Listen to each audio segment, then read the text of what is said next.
할렐루야. 이 새벽을 깨우고 성전에서 각 가정에서 온라인으로 예배드리시는 모든 성도님들을 축복합니다. 이 시간 사도신경하심으로 예배를 시작하겠습니다. 전능하사 천지를 만드신 하나님 아버지를 내가 믿사오며 그 외아들 우리 주 예수 그리스도를 믿사오니 이는 성령으로 잉태하사 동정녀 마리아에게 나시고 본디오 빌라도에게 고난을 받으사 십자가에 못 박혀 죽으시고 장사한 지 사흘 만에 죽은 자 가운데서 다시 살아나시며 하늘에 오르사 전능하신 하나님 우편에 앉아 계시다가 저리로서 산자와 죽은 자를 심판하러 오시리라.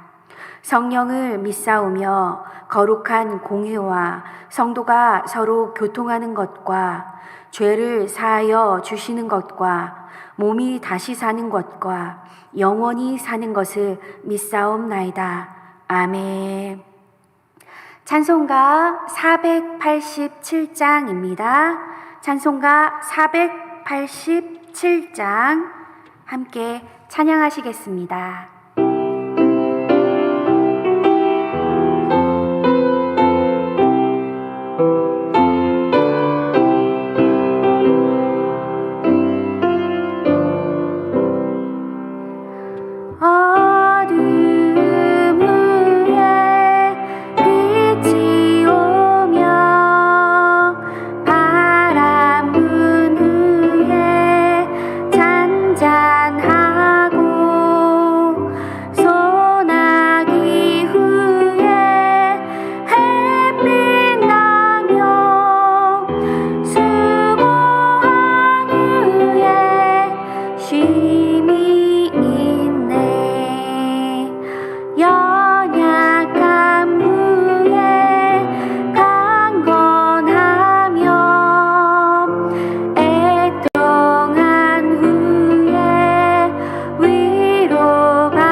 아멘. 이 시간 마음을 다해서 함께 합심하여 기도하기를 원합니다. 첫 번째는 주일 설교 말씀처럼 죽음을 이기시고 부활하신 예수 그리스도와 동행하며 삶 속에서 거룩을 이루어 나가는 우리가 되게 해달라고 기도하시겠습니다. 두 번째는 영적으로, 육체적으로, 정신적인 고통 가운데 계시는 분들과 경제적인 문제, 신분의 문제, 자녀의 문제로 기도하시는 모든 분들을 위해 중보기도 하겠습니다. 마지막으로 교회와 다음 세대, 전 세계 선교지와 우리가 살고 있는 미국 땅과 한국 그리고 북한을 위해서 다 함께 한 목소리로 기도하시겠습니다. 거룩하신 하나님 아버지, 감사합니다. 이 새벽을 깨우며 주님 앞에 나와 주님의 이름을 부르게 하시고 하늘의 양식인 하나님의 말씀을 공급받게 하시니 감사합니다. 주 하나님, 우리들이 부활하시어 승리하신 죽음을 이기신 예수 그리스도를 품고 살아가게 하시고 예수님과 동행하는 삶을 살아감으로 세상과는 구별된 거룩한 존재가 되어지길 소망합니다. 성령님 도와주시어서 우리가 거룩한 주님의 자녀로 세워질 수 있도록 함께하여 주시옵소서. 우리 가운데 육체적으로, 영적으로, 정신적으로 연약하며 고통 가운데 있는 분들이 계십니다. 아버지 하나님 함께하여 주시어서 여호와 라파 치료의 하나님께서 치료하시고 회복시키시고 온전케 하시기를 소망합니다.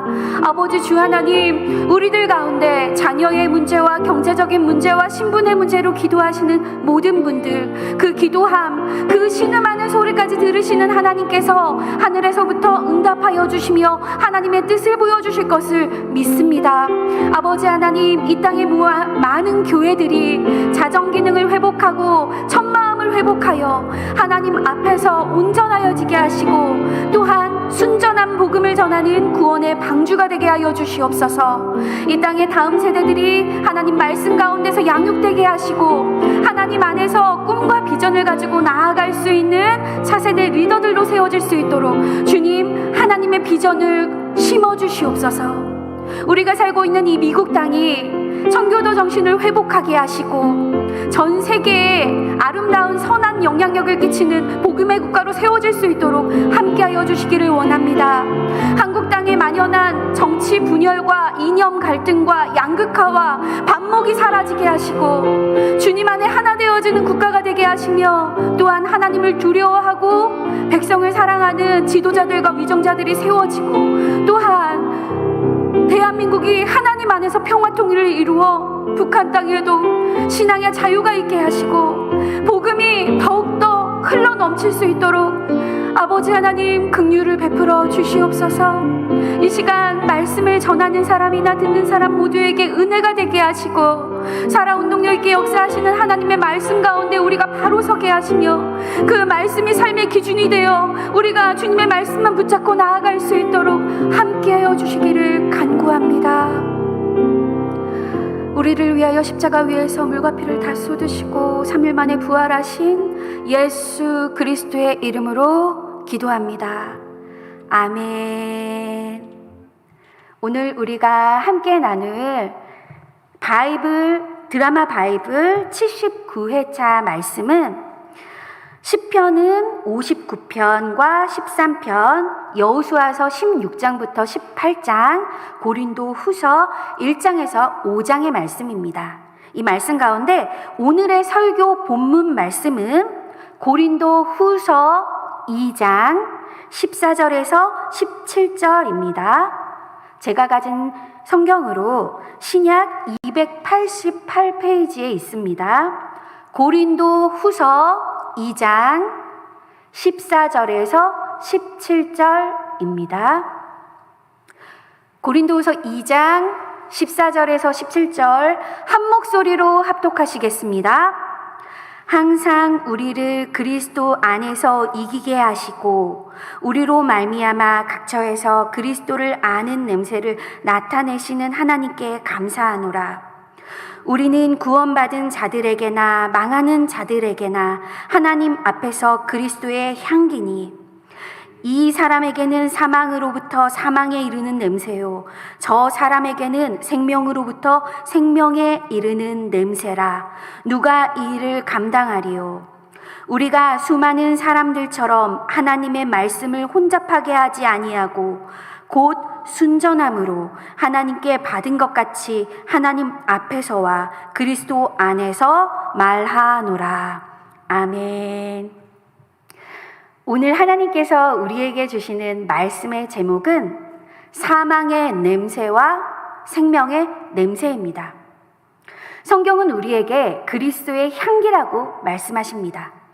향기에는 두 가지 종류가 있습니다. 사망의 냄새와 생명의 냄새.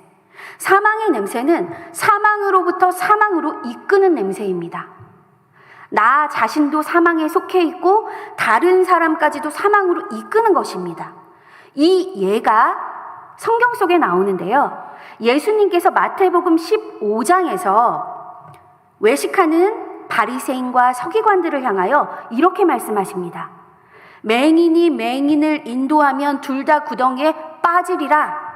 이것이 바로 사망에서 사망에 이르는 냄새입니다.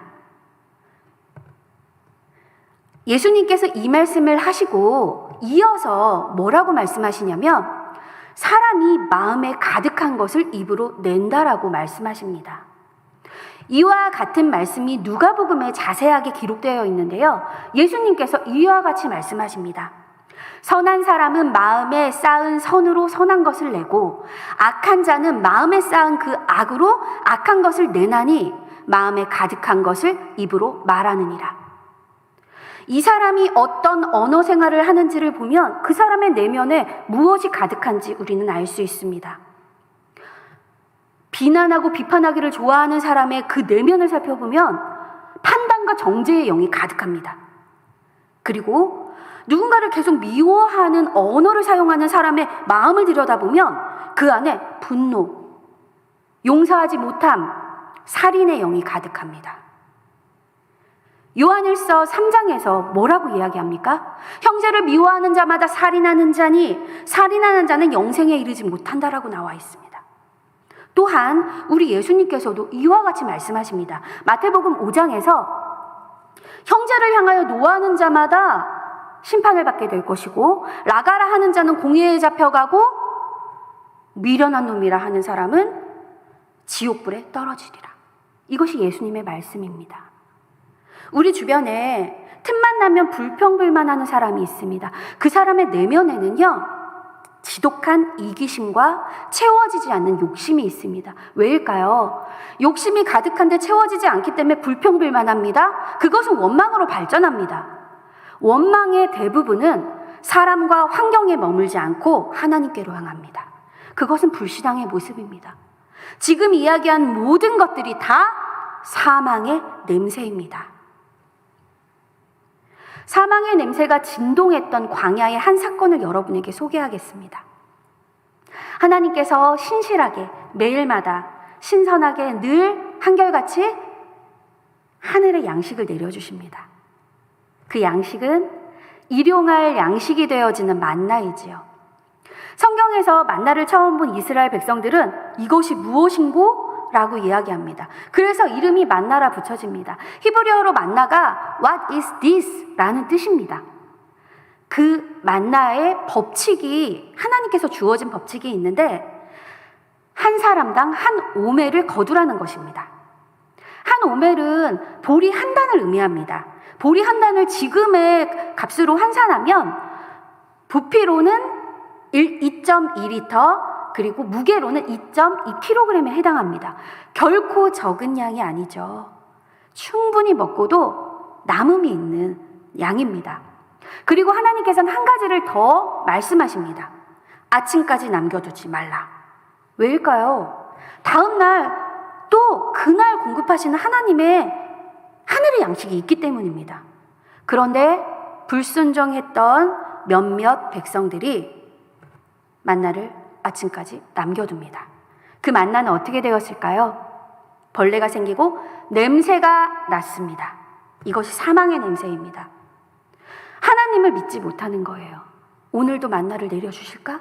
그 불신의 냄새, 끝없는 욕심, 쌓아두려고 하는, 숨겨두려고 하는 욕심의 냄새, 남겨두지 말라 명령하신 그 말씀을 거역하는 불순종의 냄새, 이 모든 것이 사망의 냄새입니다.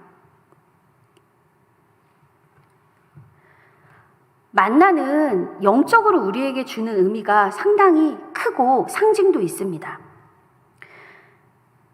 만나를 처음 먹은 이스라엘 백성들은 맛을 이와 같이 평가합니다. 출애굽기 16장에서 꿀 섞은 과자 맛 같더라. 너무나 맛있었어요. 그리고 그 만나 맛에 만족했습니다. 즐겁게 먹었어요. 그런데 변하는 것은 인간의 마음입니다. 항상 인간의 마음이 변하고 변질돼요. 시간이 어느 정도 지나고 감사했던 것이, 너무나 은혜였던 것이, 하나님이 베풀어 주신 그 모든 게 이제 아무렇지도 않게 돼버립니다. 시간이 어느 정도 지난 후 민수기 11장에 가면 똑같은 만나인데 그 맛을 기름 섞은 과자 맛 같았더라 라고 말합니다. 기름 섞은 과자의 맛은 맛있다는 걸까요? 맛없다는 걸까요? 정말 느끼하다는 거예요. 계속 먹기 질리다는 겁니다. 먹기 힘들다라는 한탄입니다. 만나의 맛이 변질됐을까요? 변한 것은 인간의 마음입니다. 하나님은 최상의 것으로 주셨고 우리에게 많은 것을 베풀어 주셨습니다. 받은 것이 많음에도 불구하고 그것이 더 이상 은혜가 되지 않을 때 그것은 선물이 아닙니다. 사람은 이렇게 마음이 간사하게 변합니다. 그런데 이스라엘 백성들이 여기서 그치지 않고 더 나갑니다. 시간이 더 지난 후 민수기 21장에서는요. 이스라엘 백성들이 마실 것과 먹을 것 때문에 불평불만하면서 모세와 하나님께 원망을 쏟아놓습니다. 그러면서 만나에 대해서 악평을 하는데 입에 담지 못할 말을 합니다. 뭐라고 하냐면 이 하찮은 음식을 싫어하노라. 만나를 가리켜 그렇게 악평을 합니다. 노골적으로 폄하합니다. 이스라엘 백성이 유난히 악한 민족이라서 그럴까요? 아닙니다. 그 모습이 바로 우리의 모습입니다. 우리에게 하나님은 때를 따라 돕는 은혜로 많은 것을 주십니다. 하나님의 베풀어 주시는 은혜와 선물이 너무나 많습니다. 처음에는 감사한 것 같은데 시간이 지나면 무덤덤해집니다. 감사를 잃어버려요. 그리고 오히려 이렇게 말합니다. 하나님, 제가 원하는 건 이게 아니고 다른 거예요. 이것이 우리의 모습입니다. 끊임없이 변해요. 변질돼요. 은혜를 잊고 삽니다. 감사하지 못합니다. 이 모든 것이 사망의 냄새입니다. 만나가 썩어서 냄새가 난 것 같이 사망의 냄새를 풍기는 것입니다. 하나님께서 왜 광야의 길을 걷게 하시고 하늘의 만나를 먹이셨을까요? 신명기 8장은 우리에게 명확하게 얘기합니다. 사람이 떡으로만 살 것이 아니요 하나님의 입으로 나오는 모든 말씀으로 살 것이니라. 너희를 낮추고 시험하여 너희가 나의 계명을 지키는지 보고 결국에는 복을 주기 원한다라는 것이 신명기의 말씀입니다. 우리 예수님께서는 뭐라고 말씀하십니까? 내가 살아있는 떡이다. 생명의 떡이다. 말씀하십니다. 하늘로부터 내려오는 양식, 그 만나, 하늘의 양식은 하나님의 말씀입니다. 그 말씀이 육신이 되어 우리 가운데 거하시는 분이 누구십니까? 성육신 되어 오신 살아있는 떡, 그분이 바로 예수님입니다. 예수님께서 떡을 떼어 제자들에게 나눠주시며 이것은 나의 살이라 말씀하십니다. 살아있는 생명의 떡 되신 예수님. 우리 안에 하나님의 말씀이 살아있다는 것은 예수님과 동행한다는 것입니다. 예수님과 동행하는 사람은 말씀과 함께합니다. 그 안에 말씀이 없는 사람, 하나님과 동행하지 않는 사람이 풍기는 냄새가 바로 사망의 냄새입니다. 반대로 예수님이 내 안에 거하시고 예수님의 살갑이를 매일마다 먹고 그 살갑이인 하나님의 말씀의 공급함을 매일마다 받으며 말씀을 부여잡고 사는 사람들은 생명의 냄새를 풍기게 되는 것입니다. 그것이 바로 그리스도의 향기로 살아가는 것입니다. 저는 만나가 이렇게 변천한 것을 만나의 변천사라고 이름을 붙였는데요. 구약에 만나의 변천사가 있다면 신약에는 마가의 변천사가 있습니다. 마가라는 사람을 여러분 알고 계십니까? 바나바의 조카입니다. 바나바의 생질이라고 성경에 나오죠. 바나바는 어떤 사람입니까? 사도행전 11장에서 바나바를 이와 같이 소개합니다. 착하고 성령과 은혜가 충만한 믿음의 사람이라고 말합니다. 대부분 많은 교회에서 새 가족반 섬기미들의 이름을 붙여서 바나바 팀이라고 많이 부릅니다. 그 이유가 바나바가 그만큼 온유하고 사람을 품을 줄 아는 믿음 좋고 성령 충만한 사람을 대표하기 때문입니다. 그런데 이와 같은 바나바가 바울과 심하게 다퉈서 갈라지는 사건이 발생합니다. 사도행전 15장에 그 사건이 나오는데요. 그 사건의 배경을 말씀드리면 1차 선교 여행을 바울과 바나바가 협력하며 아름답게 은혜롭게 잘 마칩니다. 그리고 2차 선교 여행을 앞두고 바나바는 마가라 하는 요한을 데리고 함께 가기를 원합니다. 하지만 거기서 바울이 절대 안 된다. 마가는 우리와 함께 할 수 없다. 이것은 옳지 않다라고 말합니다. 그러면서 우리와 함께 동역할 수 없는 자, 라고 규정 짓습니다. 이 일로 둘은 심하게 다투고 갈라서요. 그래서 바나바는 마가를 데리고 구브로로 선교를 떠나고 2차 선교 여행에서 바울은 실라를 데리고 떠납니다. 이 분쟁의 소재가 되었던, 그리고 갈등의 원인이 되었던 그 마가라는 사람을 생각할 때 어떤 사건이 1차 선교 여행에서 있었는지를 돌이켜보아야 하는데, 그 단서가 사도행전 13장에 나옵니다. 13장에서 밤빌리아에서 선교를 함께하던 마가가 너무 힘든 일과 어려운 일을 당하자 집으로 돌아가 버립니다. 중도 하차한 거예요. 중도 포기합니다. 사명감, 소명의식, 이거보다 더 중요한 건 내 감정이고 내 마음이고 내가 힘든 거예요. 그래서 그 자리에서 회피합니다. 예루살렘으로 돌아가 버려요. 그 사건을 두고 바울은 우리와 함께 할 수 없는 자라고 이야기합니다. 바울도 강한 사람입니다. 품을 줄을 몰라요. 연약한 사람을. 아닌 건 아닌 거예요. 맺고 끊는 게 너무 명확합니다. 그와 같은 혈기왕성했던 바울, 그리고 마가 역시 사도 바울과 함께하기에는 너무나 연약한 자였습니다. 시련이 닥쳐오면 돌파할 수 있는 믿음의 힘이 없었어요. 인내하거나 담대하게 나아갈 수 있는 영적인 자산이 없어서 도망갔던 것입니다. 중도 하차한 것입니다. 이 마가를 한번 우리가 살펴볼 필요가 있는데요. 여러분은 혹시 마가의 다락방이라고 들어보셨습니까? 마가의 다락방. 너무나 특별한 곳이죠. 예수님께서 제자들과 마지막 식사를 하시며 떡을 떼어주시고 잔을 나누셨던 바로 그 장소입니다. 그곳에서 제자들의 발을 손수 씻기셨고 세족식이 있었습니다. 또 예수님께서 부활 승천하신 후에 보내주시겠다 약속하신 성령이 강림하실 때까지 열흘 동안 120명의 제자들이 함께 합심하여 기도하였던 큰 다락방이 바로 그곳입니다. 마가의 어머니 마리아의 집입니다. 얼마나 큰 대저택이었으면 120명이 한 번에 들어갈 수 있는 다락방이 있었을까요? 이 말은 마가가 부잣집 아들이었다는 뜻입니다. 지금으로 말하는 금수저예요. 어려서부터 고생하지 않고 귀하게 커서일까요? 두려움도 많고 겁도 많습니다. 예수님께서 잡히시던 밤에 너무나 놀라고 두려워서 입고 있던 겉옷을 벗어던지고 알몸으로 도망갔다라는 사람이 기록되어 있는데 그가 바로 마가입니다. 이와 같은 마가, 사도 바울에게 인정받지 못했던 마가, 다툼의 근원이 되었던 마가. 하지만 이 모든 일은 사도 바울의 사역의 초창기에 일어났던 일입니다. 이후 시간이 지납니다.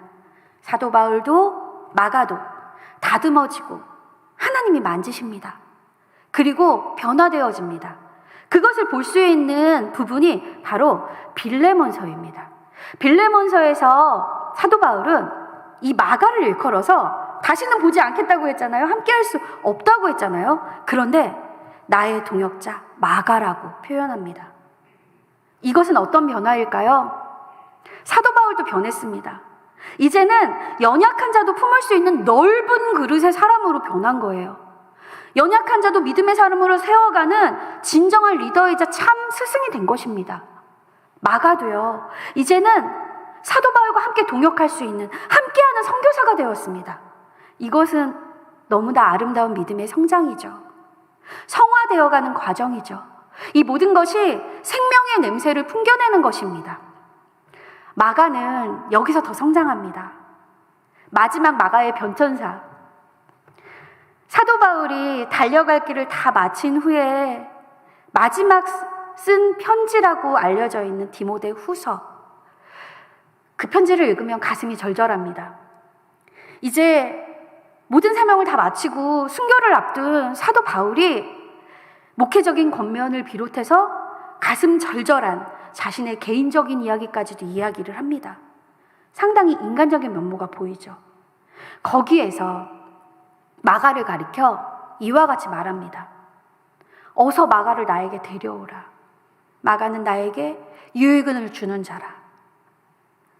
여러분, 밤빌리아에서 예루살렘으로 도망갔던 초창기의 마가의 모습이 연상이 되십니까? 마가는 이제 사도 바울이 마지막 순간 가장 보고 싶은 사람, 너무 소중하고 가치 있는 사람이 되었습니다. 사도 바울의 모든 사역에 도움이 되어지는 사람, 함께하면 힘이 나는 사람으로 성장했습니다. 믿음의 진보를 이루었습니다. 마가와 같이 우리도 매일마다 성장해야 합니다. 우리들의 모습이 마가의 초창기 모습과 다를 것이 없습니다. 조금만 힘들면 포기하고, 조금만 어려운 일 생기면 다 그만두고, 조금만 시련이 오고 시험이 오면 도망가기 바쁩니다. 연약해요. 쓰러지기 쉬워요. 인내하지 못하고 담대하지 못합니다. 믿음으로 돌파하지 못해요. 그랬던 마가와 같은 우리가 이제는 사역에 도움을 주는 자, 함께하면 위로가 되는 자, 함께 세워져가는 자가 되어야 합니다. 이렇게 되어지는 모든 과정이 바로 생명의 냄새를 풍기는 것, 그리스도의 향기가 되는 것입니다. 사도 바울의 모습이 우리의 모습이에요. 우리도 내 주장이 가장 옳고 내 주장이 강합니다. 내 생각이 옳아요. 옳다 그르다 판단합니다. 그리고 연약한 자를 품기 어려워요. 저 사람은 왜 저 정도밖에 안 되지? 판단하기 쉽습니다. 그리고 함께하면 짐이 나대. 그냥 내가 혼자 하는 게 나아. 이런 이기적인 생각을 합니다. 초창기 바울의 모습이 우리의 모습입니다. 하지만 그렇게 강했던 바울도 다듬어집니다. 성숙해집니다. 연약한 자를 긍휼히 여길 줄 알고 그 안에 있는 예수 그리스도의 생명을 봅니다. 그리고 그를 세워갑니다. 믿음의 사람으로 든든히 세워서 함께 동역하는 동역자로 이끕니다. 이것이 진정한 리더의 모습입니다. 이렇게 우리들도 성장해 나가야 합니다. 이것이 우리가 생명의 냄새로 살아가는 것, 그리스도의 향기를 뿜어내는 것입니다. 저는 말씀을 준비하면서 이 찬양이 입에서 떠나지가 않았는데요. 가시밭에 백합화 예수 향기 날리니 할렐루야 아멘.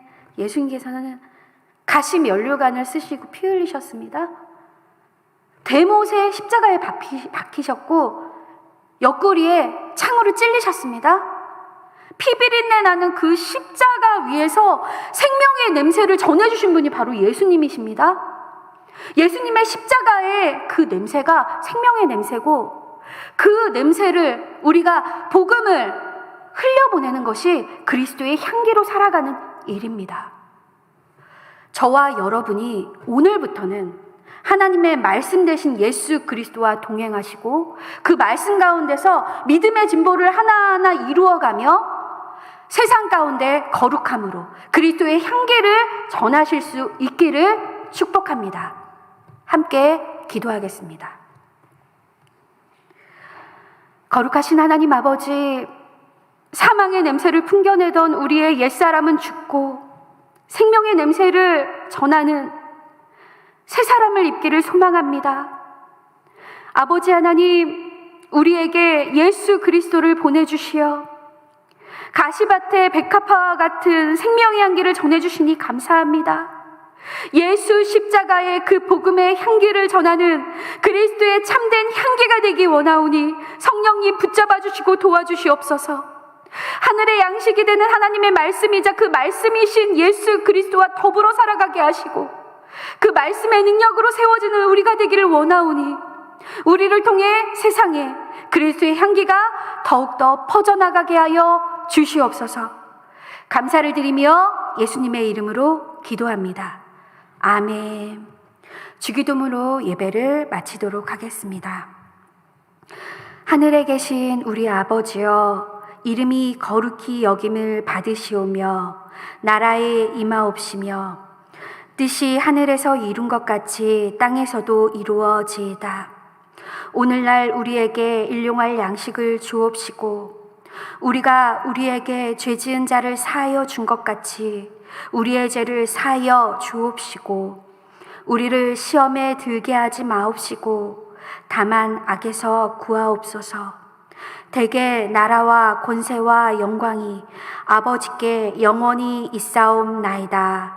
아멘.